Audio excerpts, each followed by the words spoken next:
Her en hosur som det bundu og punter. Tui at det som slitest til heleren og ilin. Og man skulle spære på alt fyrir tøyne, og ikke åtte noe ull, det som ikke åtte noe ull.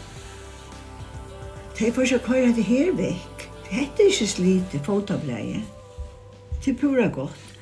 Så tar man bara og klipper ilina vekk, og så stikker man det, eller kastar så det skal ikke drangna.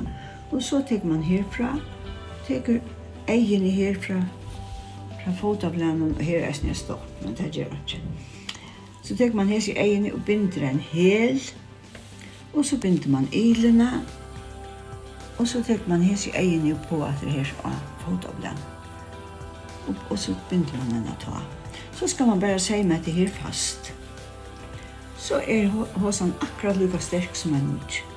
Og man ikke kort at det her som kommer til brukast, til man ikke kort vekk.